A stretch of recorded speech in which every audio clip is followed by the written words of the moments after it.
Hetepu,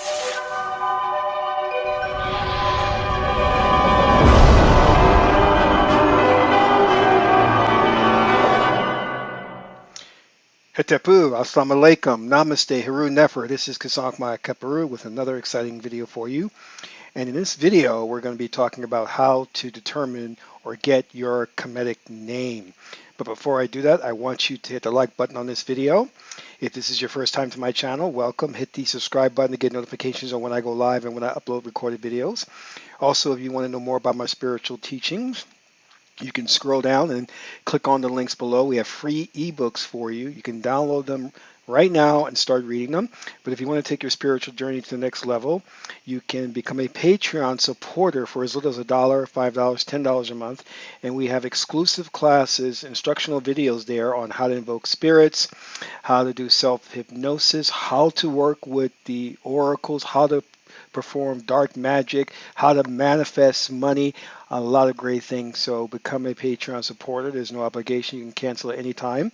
Last but not least, share this video with family and friends so we can get this revolution started.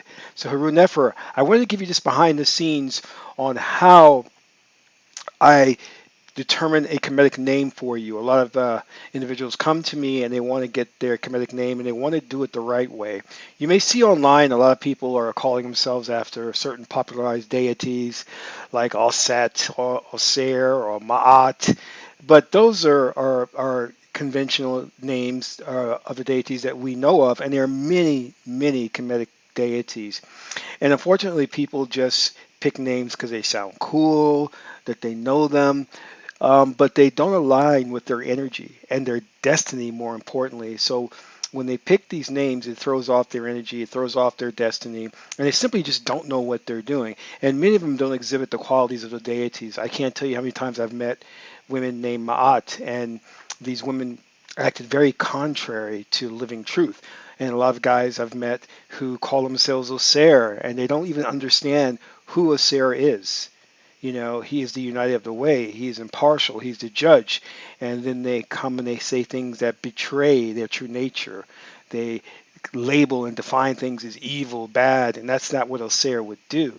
So you have to have a really deep understanding of these deities, and you shouldn't just be arbitrarily picking them because they're popularized in Kemetic scriptures or books. You should really do the research. There are a lot of different deities out there that you can name yourself after, but you should do it the right way. Now, there's a number of ways of going about it. Number one is, if you go to a competent priest or priestess, or Kemetic priest or priestess, they will communicate with the ancestors, go into trance, and ask the ancestors what your name should be. That is the proper way to do it. Or if you have a child is born, you should have a naming ceremony. And the same thing will happen at the ceremony where the priest or priestess will go into trance, communicate with the ancestors, and come out with the name. But the way that's done in a more, let's say, scientific way is that we consult the oracles, and the oracles will communicate with the divine being God, Source, or we can call God's wisdom, Tahuti, or the Akashic Records. And from that communication, give you your name, and your name is in alignment with your destiny.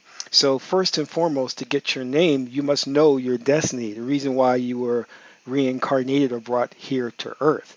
So let's look at this case study or example that a young brother by the name of Travis allowed me to use. Now, the first thing, as I said before, I had to do was determine his incarnation objective, the reason why he reincarnated. And what we got here from the oracle reading consulting the Medunater was we got Geb, Tem, Ma'at, and you'll see the shaded in circles, that's Tem. And then we got Nekabet, Tem, Chayez, again, three shaded in circles and one not shaded. So let me break this down for you. What this is basically saying here is that Nekabet deals with subliminal influences and really zaps your vitality.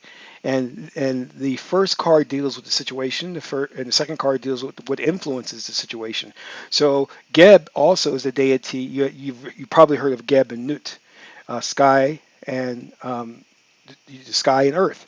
So Geb deals with the earth. Geb deals with health. Geb deals with any physical aspects or attributes such as the resources, money. But again, in this case, we know it's health because it's complemented by the Nekabet. So what this is telling me with the brother Travis as to why he was reincarnated, he needs to explore how subliminal influences will tap into his vitality and zap it, and that will cause issues with his health and his physical circumstances.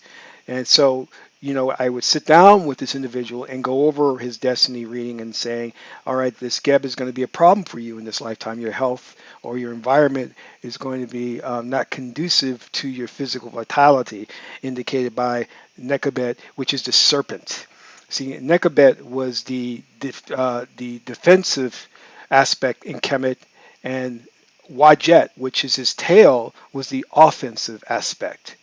So when your psychic shield is down, you're open to influences, you're open to anxiety, you're open to being swayed very easily. It's like, oh yeah, I'll just go with the flow. Whatever you say, yeah, yeah.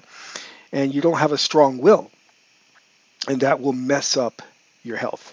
So once we determined his incarnation objective, that was the basis, because whatever deity comes up in that reading is likely to be the deity you'll be named after, and that's how we put together your Kemetic name. So based on that, if you go to the top here where it says yourkemeticname.com, Ren means your name, I determined that his Kemetic name was Ra Asul Tai Simbi.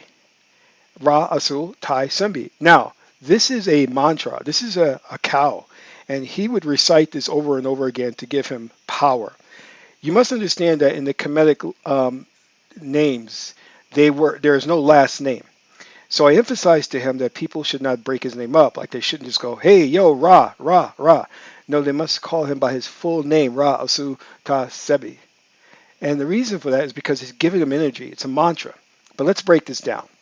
The Ra, we know, is a life force, similar to the Chi or a Kundalini energy. And we know he needs that by the Nekabet. See, the Nekabet is telling us that his life force is zapped, his energy is zapped. Asul means balanced. Now, the reason why we pick balance is because I did a Chinese I-ching oracle. And in the I-ching oracle, he got the 30th and the 34th hexagram, which talked about the medium, staying in the middle, balance. So I had to include that. Ta meaning gives, Simbi, health. So if you put it all together, Ra Asu Ta Simbi really means his life force is balanced and gives him health. And that's important. You see how it ties into his destiny. You see, going back, his I-O, incarnation objective or destiny, was Geb Tem Ma'at Nekabet Tem Chayez. So when I went to the Kemetic dictionary and was putting together names, I put together hundreds of names. And what I would have to do is then go to the oracle and ask the oracle, will this name help him fulfill his destiny? And I literally got about 90 no's until I finally hit upon the right name. And the reading confirmed that this would be good, because the Kemetic name reading was Geb Hetep. And Hetep means positive, peace. So I said, great. The oracle is sanctioning this name. The oracle is saying that this is a name he should hold, because Geb also came up for his destiny reading, but it was Geb in the negative. So I had to make sure the confirmation reading was the Geb in the positive. Geb Hetep. So I took it a step further. I wanted to do another confirmation reading. And I said, can you confirm again this is the right name? And I got Haru to Ma'at. Haru is your will. Haru is your vitality. And this is a complement to Nekabet, the Nekabet Tem, which zaps his vitality. Haru will give him his vitality. So based on these two confirmation readings, I knew that Ra Asu Tai Simbi would be a great name for him to help him fulfill his destiny. You see, I just didn't pick a name arbitrarily. I just didn't see a name in a Kemetic book and thought it sounded cool. There's a process to this. It's a process of determining his destiny. Then putting together a name that the theme corresponds to his destiny. And then going to the oracle and confirming that. Now, I could have gone into trance and tried to communicate with the ancestors, but that would take a longer time. So the best way to do this is to work with the oracle. Now, you can do this. If you have the Meduna Terra Oracle, if you have a Kemetic dictionary, I think Wallace Budge puts out one, you can go through there and put some names together. It's an arduous task. It takes time, but you can do it yourself to pick your own Kemetic name. However, if you want to expedite the process, you can go to yourkemeticname.com, sign up there, and I will work this is a similar process and come up with a name for you. It first starts, like I said before, with the destiny reading, so you know why you were put on Earth, put here on Geb or Gaia, and what your theme in your life is supposed to be about. For Travis here, you'll see that vitality and good health is going to be a major theme. But this is what Netter wants to explore, because Netter is consciousness that exists within us. Netter is Oser that's within us, buried deep within us, and needs to be resurrected. And the way we can resurrect the power of Oser, of God, is by living our destiny. So I want to thank you for tuning in and kind of getting this behind the scenes look on how to determine or pick your Kemetic name. This is Kasank Ma Keperu, son of Ma'at and Tahuti. Ma'at is the beautiful goddess Heteru. Until my next video, Amen Ra.